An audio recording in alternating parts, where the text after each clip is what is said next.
Rebel HR listeners, thanks for joining us this week. Really excited about the podcast here. We just wrapped a discussion with Gurpreet Mann, who was absolutely wonderful to talk to, and we covered a broad range of topics and so much content that we are actually going to split this into two different shows. So this is part one of two, Gurpreet Mann. Thanks for listening. This is the Rebel HR Podcast. If you're a professional looking for innovative, thought-provoking information in the world of human resources, this is the right podcast for you.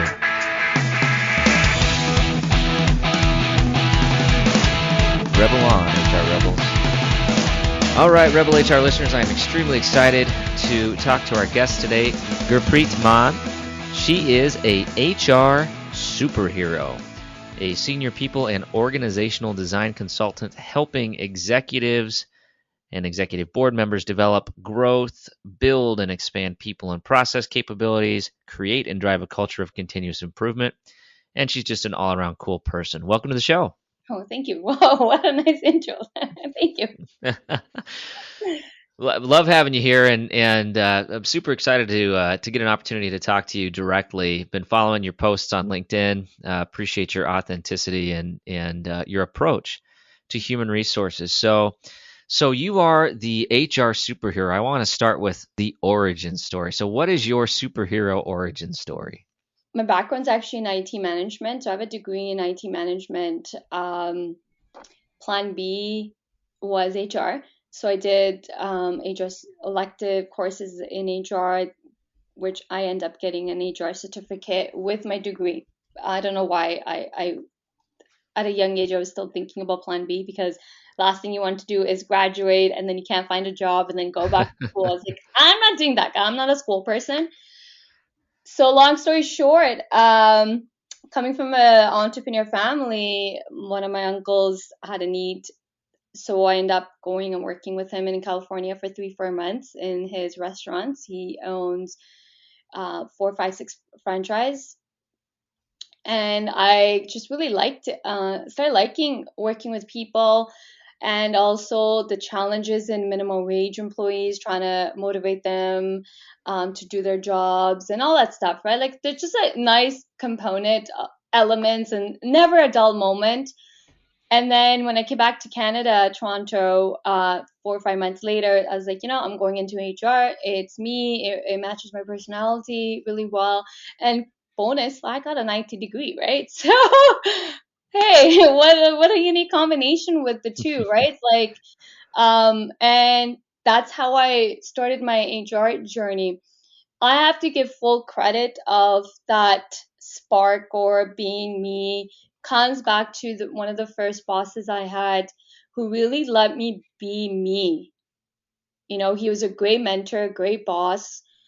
But he also let me be me in a sense that I was allowed to speak my mind. I was allowed to add input. I was his assistant. He could have just dismissed me or anything, but he didn't. But also he led by example. Perfect example of how to be a great HR is to be out on the floor, not sit behind the desk, don't sit behind a computer, but go up and interact with people, talk to people, build those relationships and solve problems right on the spot. And so yeah, that's how actually it began, and I loved it. I love HR. And in my first job is where I had a haha moment. In university, you're working part time, but you also got school, but you're not at work for 40 plus hours, right?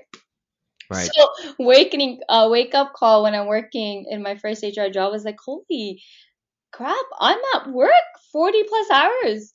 I see these people every day. And then it's kind of like started to resonate with me. And then it's like, oh my God, we're like family. Because I'm seeing these people every day. I'm probably seeing them more than I interact with my family. And then I was like, well, why don't we create that environment at work, that we're family? Like, why do we have rules and policies and, why are we so like, we're family. We're spending so much time together. And I think that's my first job gave me that inspiration, the power to create organization, culture, environment, workplace where we feel family. We are, because we're working with one another 40 plus hours a day. Like my job was so demanding. I didn't have time to take breaks. Like so much work, even as an assistant. So I would say that's where my origin of HR passion started, that no, we should be building work environments truly as a family atmosphere where we feel comfortable to speak our minds, we feel comfortable to be ourselves, we feel comfortable and secure and safe at work. Absolutely. Yeah, that's an interesting context. But I can't help but think, gosh, how many dysfunctional families are out there right now? Because I've been in those situations in HR too, where you've got, everybody's got that cousin that, ooh. No, I do too. I come from a dysfunctional family. Yeah, I'm with you. I think it's an integral part of building a culture you want to work at, right? If I have to sum it up, like yeah, you bring up a good point about dysfunctional family. Let's just remove that part and just say treating people like human, right? Yep. Like just Yep. human beings. And one thing I never appreciated in HR, and I think that's what gave me another competitive advantage, was I didn't come from a traditional HR background. I came from business. I came from IT. My entire program is all about being analytic and figuring a better way to do things, being more efficient and leveraging technology. That I always had that analytical mind. So data driven, Yep. not so data driven, but just better ways of doing things. There's always a better way of something. But I never, ever, as a human being in my HR career, ever felt the need that I ever had to code a policy. Because in the end of the day, how many people actually read those policies? You know, Oh, who they does? have to. Yeah, nobody reads that stuff. And have It's like the Apple iTunes agreement. Has anybody ever read the Apple iTunes agreement before they click agree? No, no. You no, just you want to download that app, so you just click agree download. so, That's how it let's works. take it even a little bit down to phone, getting a phone contract. Do you Right. Yeah, no you one just signed reads your it today? firstborn away to Verizon Wireless, but you've got that cell phone, so who cares? No one, right? And even if you read it, will you retain that information? Because policies, a lot of policies. Oh man, no. And in the end of the day, we're human beings. Each situation, I'm not saying like shouldn't have policies, but I'm saying we shouldn't live by policies. We should just look at the other human being, understand where they're coming from, and figure things out from there. We'll be back after a quick break. And so used to having everything in front of them right away that we forget that innovation just takes time. I myself, I get frustrated too. Why? And this as being one of my best friends is, hey, I talk to you all the time. Hey, man, I'm frustrated in the fact that I can't seem to just get there in the next day. But that's just not how these things work, right? Innovation needs to be planned out. It needs to be very methodical. And then when it finally hits, that's when it seems like to everyone else that it sort of just came out of nowhere. But to you, the amount of dedication that it took over that time. Well said. Yes, it's fascinating you came from IT because that was my first real job was an IT project manager, mostly hardware focused. I certainly am not a programmer. But I ended up, I liked the human element of the role and the project leadership of the role, as opposed to necessarily the actual tactical execution part of it. So I ended up kind of drifting into operations and then drifted into Oh, nice. HR. I like to say HR found me. I didn't know I was looking for it, but here I am. So interesting. So in your background, as you started to progress through HR, a few years ago, you really came into your own and branched off and did Yeah. a couple projects that were entrepreneurial in nature. So what prompted you to go into the world of founding your own organizations? I was always an entrepreneur. Since I always knew I was going to be an entrepreneur since I was 16, 17 maybe. I remember my chemistry teacher saying, "You're really good in chemistry. You should go into chemistry." I was like, "Nope, business. I'm going into business." My first boss, same thing. He always told me, "You're an entrepreneur. You're wasting your time working." And I said, "No, I'm not wasting my time. I know I'm an entrepreneur. I know I'm going to start my own business, but I want to work first." And my dad's an entrepreneur, was an entrepreneur. I've been born and raised in an entrepreneur family. My dad started his business here in Toronto in 1984. And a lot of my family members have businesses. So I've been around business and always knew I was going to be in business. I actually started a side hustle in 2007, 2008 in artificial jewelry, selling Indian artificial jewelry and leveraging Facebook, and business took off. And I had my sister and my friend as a partner, and it took off. It was doing great until I got married and had to get a divorce. So then it took a hit, and that was that. But then I built my HR business actually in 2009. Actually started building it. I'm not saying, when I say building, I mean started putting my thought process together, putting the whole planning aspect of it, what do I want to do and all that stuff. But I never got clients, in the sense I didn't go looking for clients, because all my HR jobs were really demanding. And then 2013 was the last time I worked in the corporate, and I just needed a break. And once my contract was done, I took a break. My boss wanted me back, and I said no. Either hire me full time or I'm done, right? And they're like, "We don't have full time need, but we can use you again." And I was like, no. And then my dad bought a travel franchise and a couple other franchises. So I was like, I'm in between jobs. Let me help you out while I'm looking for my next HR job. So I started helping him out. Long story short, I really enjoyed it. It was a nice break to, start something from zero and build it and get it off the ground. So that was the travel franchise. And I was like, I want to do, just helping in the travel. I had no interest in the UPS franchise. So build that. The learning curve was so challenging, but so exciting at the same time. The destinations in this world and all the hotels and all that stuff. So it was very challenging, but it was a nice welcome challenge for me at that moment. Long story short, I learned so much that eventually then 2015 is when I was like, I'm ready to launch my own HR consulting business. I've been working on this for years. It's now or never.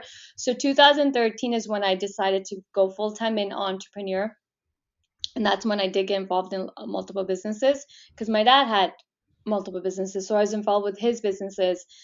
And then event led me, and the reason I made that choice was I already knew I was an entrepreneur, and 2013 was perfect because no kids, no husband, single. I'm only responsible for myself. So I can either continue working 12 plus hours in the corporate world on a salary, or I can do the same 12 plus hours for myself and have a potential of making unlimited income. I'm not saying, don't get me wrong, like starting a business is a lot of work and you're not going to make money right off the bat. Like there's so many obstacles and challenges.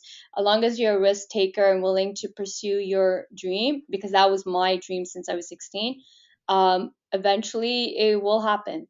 Absolutely. So spent some time in HR, now running your own HR enterprise. Tell me what you have seen over the last few years. I feel like there's been a little bit of change in the perspective of human resources. You've been in the world for a long time now. What kind of a shift have you seen in some of the work you've done in human resources? See, I work with smaller organizations, small, medium-sized companies, up to about 500 employees. So I'll just speak on them. That what I've seen is in that their perspective is a lot of businesses, and that probably can tie back to a little bit in the larger organizations that I worked in too. Companies weren't really valuing HR, and it could be for various factors or reasons. But I feel like one of the things that's pandemic has shed some light is the importance of having a strategic business partner. I see HR as a business role. I don't see it as HR the way people have been describing it or seeing it, policies, admin, and all that stuff. It's a true business function, because for the business to be successful and profitable, it needs the right people to be working in their organization. In the end of the day, a business can only make money based on who's working for them. So using our superpower, which is our brains, each business is relying on each individual superpower, which is their brain, and the business is making money from that brain, right? Like no rocket science there. But I think the fact that a lot of companies are starting don't realize, a lot of companies don't realize that their biggest asset is their employees, and how you can be profitable will really depend on who is working in your organization and then retaining it, right? And I think this whole retention thing, a lot of business people don't get how much money is being lost when you lose the employee, and how much money is being lost when you don't have the right type of talent working for your organization. So one of the shifts I'm starting to see in HR or overall in businesses, the importance of people are starting to get emphasized more. Gurpreet, I apologize. We have a gas leak in my building, so we Oh, have to evacuate the building. So oh my I'm God. gonna s- I'm Kyle. gonna stop recording Yeah, and we no will problem. reschedule. Yeah, no problem. All right, Good luck. HR, Yeah. whatever. Here we go. All right, I will connect. Yeah, Take yeah. care. No worries. Bye. There wasn't a gas leak, but this is a great example of some of the things that HR gets to deal with on a daily basis. There was a supposed gas leak in the building that I was recording in. Turns out that it may have just been an animal that passed away in the HVAC system. So, in a great example of Murphy's Law, we had to stop recording the podcast. Thank you for your concern. Everybody is fine. There were no issues. And Gurpreet was gracious enough to reschedule. So here is the continuation of the conversation with Gurpreet. Thanks. All right, I can't wait to edit this podcast because literally right in the middle of our conversation, somebody was banging on my window saying that the building has a gas leak. So the good news is that Gurpreet has been gracious enough to join us again. So it might sound different because we're both about a month or so removed from our last conversation, but thank you so much for joining me again. We're gonna rewind, and thank goodness for editing. I can post edit all this noise out. So, but PSA of the day: if there is a gas leak in the building, the most important thing is to end your podcast recording and go make sure you don't blow up. Yes, safety first. And the probably the funniest part was we thought it was a gas leak, and we brought out the energy company, and they came back and they said probably just a dead animal in an exhaust vent somewhere. So. Oh, this has happened at a big bank company, but it was more on the IT side. I think their entire system crashed. It was about credit cards. I had a client that was telling me about this, and it ended up like, long story short, ended up being a dead animal. No, sorry, not a dead animal. Rats were chewing on the cables. Sure. Yeah. This would be a great time to remind people. I sit in Midwest USA, and it's time to cue that banjo music. So play the banjo music in your head for where I'm sitting at. But thank you so much for being gracious enough to join us again, and for taking some additional time out of your schedule. So right before I hit record on the second session here, we were having a really great conversation about human resources in general, career planning. I kind of liken it to trying to figure out what do you want to do? What's your passion? What do you want to do when you grow up, for lack of a better word? And I always tell people I don't know. I mean, and if you would have asked me 20 years ago when I was in college, what's your career path? Where do you want to be 5 years from now? Which, side note, I hate that interview question. I mean, my honest answer would have been like, I have no freaking clue. I just hope I get a job and I can survive and and afford a car payment. But that's the And honest truth even today, that right? is Like, that's what absolutely. I don't like that. I never asked that interview question. I never understood why anybody would ask. But as I progress in life, in career, I found it to be such a not a good question to ask for various reasons. And I could say this is because I've lost a lot of loved ones in a short period of time back to back, and that's when my shifting thinking shifted. It's like, why do we ask what's your plan for 3 years or 5 years? How about ask someone what's their plan right now? Like, Hmm. who's seen the future? Right. I don't I'd never, I hated that question. I took it out of my interview question. I never let hiring managers ask that question Good for you. Good for you. because it's nonsense question. Who cares what someone's 5-year plan looks like? I'm in that same camp. And you articulated such an important point, and something that I think 2020 and beyond is teaching us is so many people's priorities are so much bigger than what they do for a paycheck, Yes. right? Your health, the health of your loved ones, the time spent with others. And for a lot of people, they're forced to answer that question inauthentically, because the truth is, in 5 years from now, they probably just want to be healthy and make sure their family's healthy and cared for, right? But they can't answer that question that way. They have to come up with some BS like, well, I really hope I'm in a progressively, mobile role within your organization, moving up and adding value to the bottom line. That's my number one 5-year plan, right? No, Yeah. that's just a BS HR response that checks the box. But yeah, but all kidding aside, I don't, I don't know. HR is tough, right? I mean, the career of HR is really, really hard. And Yes. I was reflecting on our conversation earlier, and you were sharing some of your thoughts on HR and just the propensity to burn out. But I just think it's such a taker job. Like, you take other people's concerns and challenges and you bear those. And you're supposed to do that for every employee in the company. And if you don't have a healthy disconnection to that when you leave the office at night, I think it can be toxic. And it's interesting you're saying this, because depending on who you are and what situation you're dealing with, that disconnect is really hard to make. Absolutely. And and I always say this one thing. I'm like, a lot of people don't understand how emotionally draining an HR role can be, depending on the capacity level of what you're dealing with, the situations you're dealing with. Employee relations component can be so draining, so draining. I've dealt with, um, I think my third year into my career is when I became a manager. Yeah, within 3 years, I moved into a manager position. That's when I started dealing with a lot of heavy stuff. Of course, you're a manager, right? But I was shielded from all this stuff because I had a great boss that shielded me from politics and all this other stuff.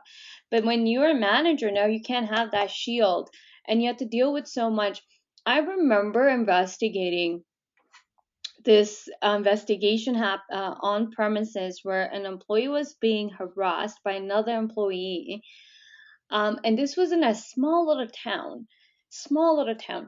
And she had like someone leave dead bird on her doorstep, emails and Oh, stuff like that, right? The only the only easy part was the fact that the person was doing it through company emails. It was really easy to trace it back who it was, and it was pretty black and white investigation. So it wasn't that long of an investigation. But my boss, I remember telling me, hey Gurpreet, make sure when you leave the premises, no one's following you. Make sure you change directions, all that stuff. So she's giving me good advice. But it's a small town. I moved and yeah. relocated to a different place, and it was a small little town. I'm like, there's only 2 or 3 places I Yeah. can like change, right? Like if I lived in Toronto, there's many ways to come home, right? But Yep. that's like Matt, I was investigating someone that's being a bully and harassed by an employee to the point where dead animals being left on their doorsteps. And I couldn't, like, it's hard to disconnect. Like, I can't disconnect because now I'm being told also, hey, make sure that you change routes when you're going home. Like, how are you supposed to disconnect from that? Like, make sure you're not walking to your car alone.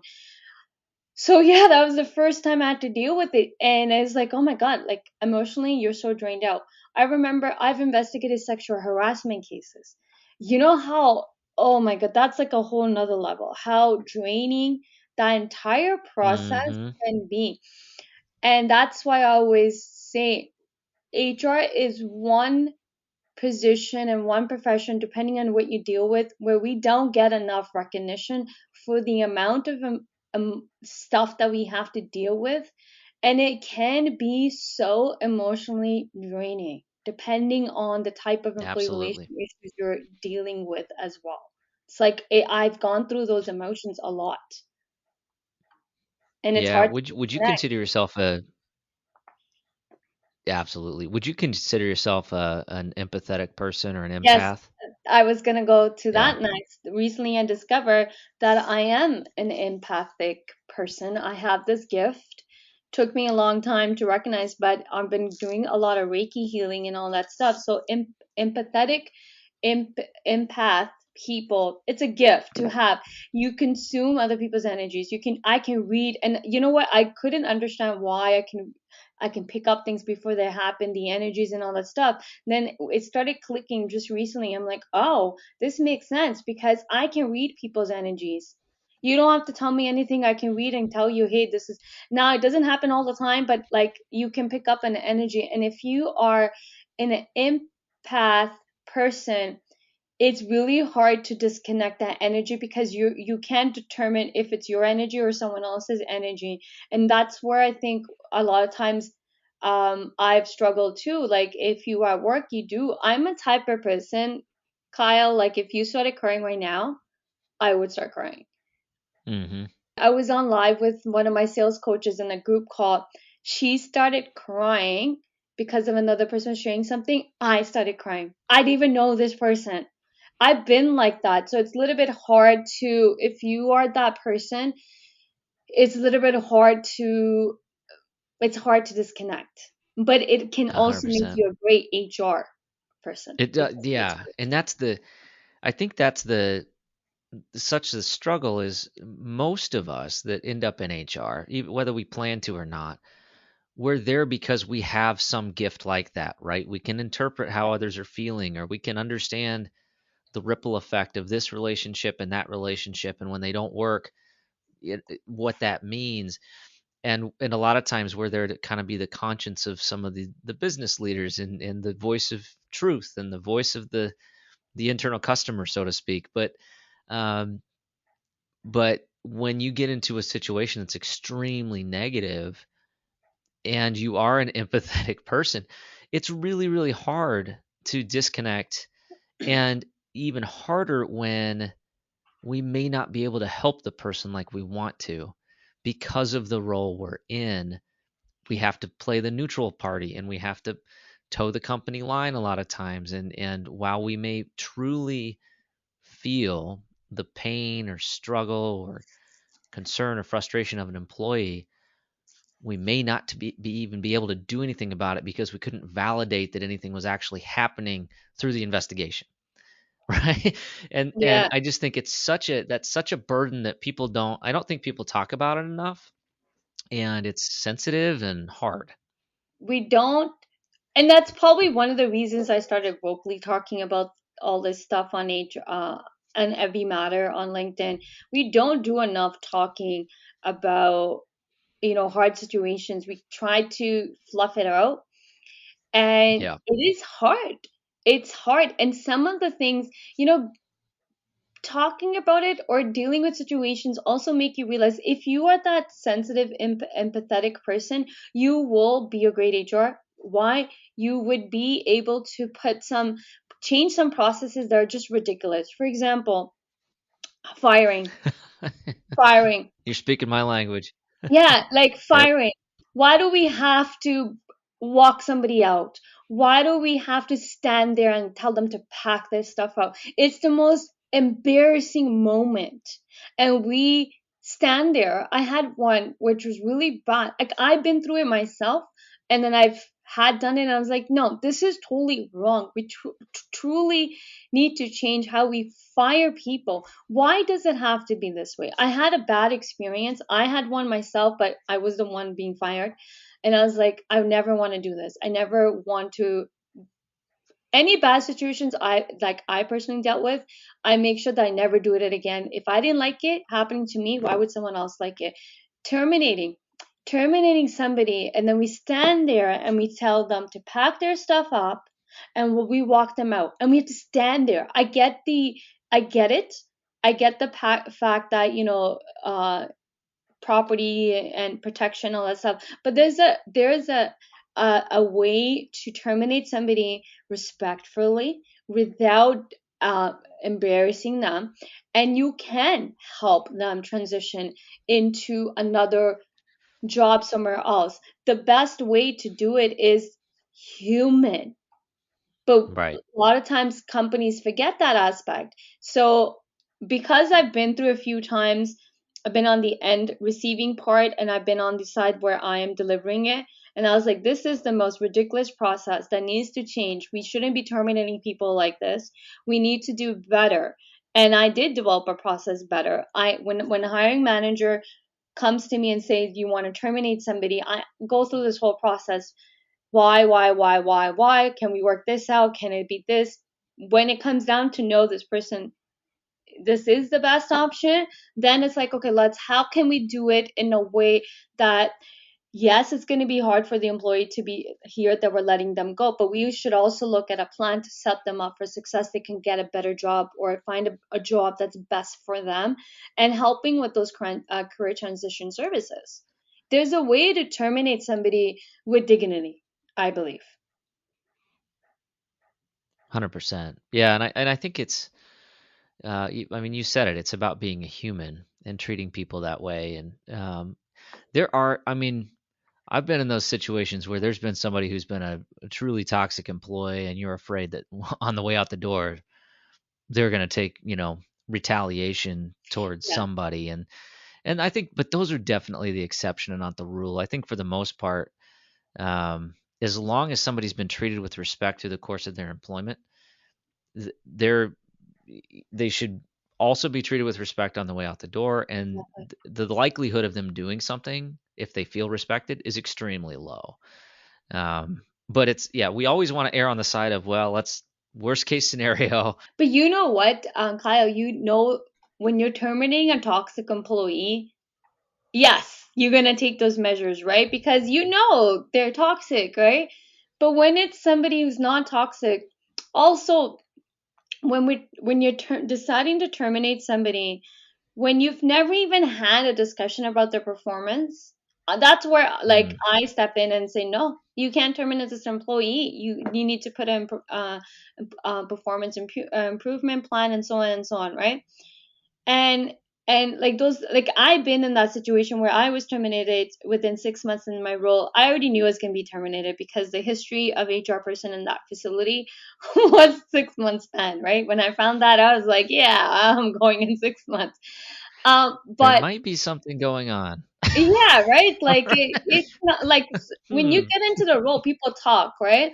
And I was like, whoa, I'm the sixth or seventh person. They're like, yeah, within 6 months, there's a turnaround, No big right? deal.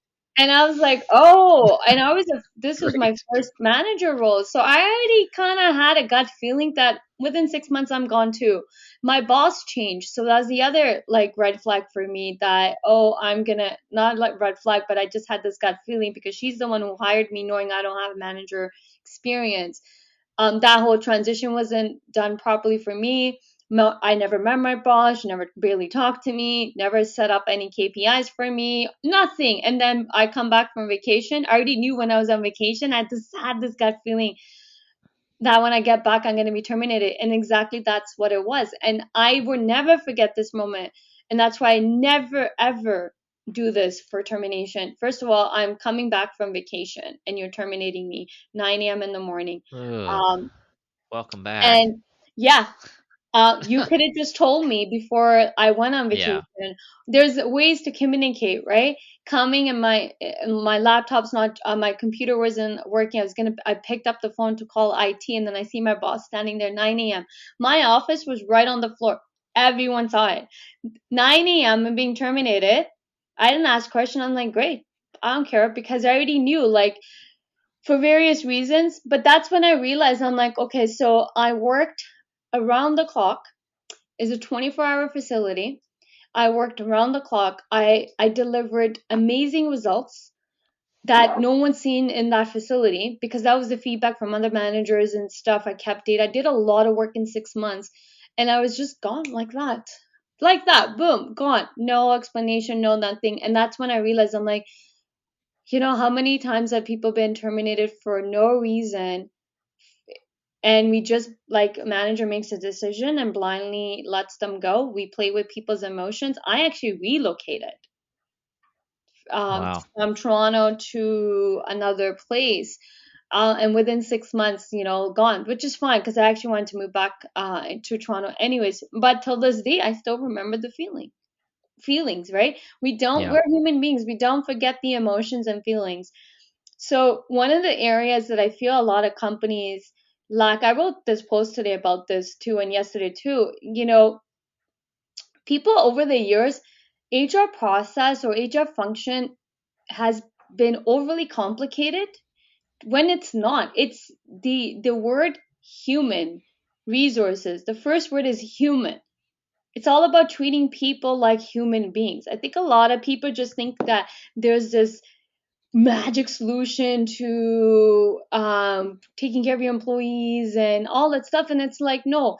I was having this conversation with an HR person. I was like, no, the problem is we live in a world where it's all about trends, right? One day it's this trend, next day it's this trend. Now it's diversity and inclusion. Last time it was company culture. Employee branding only had a short-lived trend. But like, there's Right. just trends and trends and trends, Right. right? Startups started booming. Startups created this whole trend of free food, gaming, and all that stuff. And you know what? I called it. I'm like, this is not a culture. What they're trying to do is keep you at work. Right. They Yeah, keep and it you works. at work, right? They provide everything for you, so you never have to leave. So there was an amazing article written by a former Google employee who made Google her life, friends Google, because Google even provides the basic life stuff that you need on their premises: laundry, gym, everything, you name it, right? Long story short, she was being harassed by this individual, and then he was now going to be her manager or leader. So that's when she started voicing. She didn't want to voice before, because everybody's like, you have it best, you have a good life, you work for Google and all that stuff, right? Long story short, so when she started to voice her concerns, automatically, what does any company do? They want to protect themselves. So they started to, like, Right. no, okay, you take a leave, we'll do the investigation. Okay, how about you do this? And so she wrote this whole article, and she goes, one thing I learned was things weren't going to change. But she goes, you know what? I made work my life. I made the company my life, but that's not how it should be. Your life should be separate from your work and company. So she ended up leaving and went to another company, but she said the lesson she learned was that your employer should not be your family or should not be your life. Your actual life should be separate. These are perks to have, but you should not be consuming them where you can't even balance and have a separation from employer and your actual life. When she said that, I was like, I've been saying this for years, that the whole gimmick around these startups and tech companies where they provide free food, beds for you to take naps, and this, like, I remember visiting Samsung's San Jose location. Everything's there for you. It's a big facility, and they have, like, I don't know how many restaurants. You name it, they have everything. I was invited by the VP, and I'm like, who would want to leave? I go, but that's the catch here. You don't want them to leave. And then VP was laughing. I'm like, yeah, but that's the catch here, which people not understanding, it looks so glamorous that people can't grasp that what they're doing is they're making you think this is glamorous, but what they're actually doing mentally is making you not leave, so that they're getting more out of you. If you're consumed by a company 24 hours and you're there, you're not leaving, you are going to end up working. You're there benefiting from it, right? So it's sad how some companies will gimmick certain things, but how employees can take it cannot see beyond it. And I always tell them, anybody, and I know I'm HR and I'm saying this, but at the end of the day, there needs to be a balance, and free food, free trips, and all that stuff will not keep an employee with you if you don't treat them good. And treating good comes down to dealing with those hard situations. When an employee comes and talks to you, or launches a complaint against the manager, how are you going to handle it? Are you just going to shut them out? Larger organizations do this. The minute you launch a complaint about a manager, the first thing the manager's gonna do is try to get rid of you. I've seen it multiple times, and that's the sad part, right? That's the sad part. And now this goes back to what you were saying. There's certain elements of HR that we want to do so much, but then our hands are tied, and that can mentally impact you a lot. You know it's wrong. Yeah, I've seen that. I mean, it's, unfortunately, and I think this goes towards, any number of biases, but even in HR, it's you spend more time working directly with managers typically than you do with their direct reports. It's just natural in the role. They're required to talk to you because it's part of their job function, versus an employee who isn't required to talk to you unless there's an issue. And so your natural bias in HR is to assume, okay, I know this manager really well. I trust this manager because I work with them a lot. When an employee brings something about that manager to you, your natural bias is to assume that employee's full of it. Yeah. I mean, that's how we're wired as humans. The relationship with the greatest level of connection usually wins. And that's where, it becomes a challenge, and it becomes one of those areas where you've really got to be mindful of your preconceived notions and your assumptions. And you have to be objective. And when you're an empathetic and trusting individual that generally likes people, that's not easy. That's not necessarily a skill set that we cultivate naturally, but we're expected to do it. And we're expected to be the employee champion, and we're also supposed to run the activities committee and, and recognition platforms, right? It's just like you do all these different things, and you're expected to do them all great. And you end up doing them all, as good as you have the capacity to do. I was like, whatever. But how many HR people actually get recognized, right? Like, we champion all this recognition and all that stuff. We implement these things because we're the ones on the front line doing all this stuff. But how many HR people actually get recognized? All right, that does it for the Rebel HR podcast. Big thank you to our guests. Follow us on Facebook at Rebel HR Podcast, Twitter at Rebel HR Guy, or see our website at rebelhumanresources.com. The views and opinions expressed by Rebel HR Podcast are those of the authors and do not necessarily reflect the official policy or position of any of the organizations that we represent. No animals were harmed during the filming of this podcast. Baby.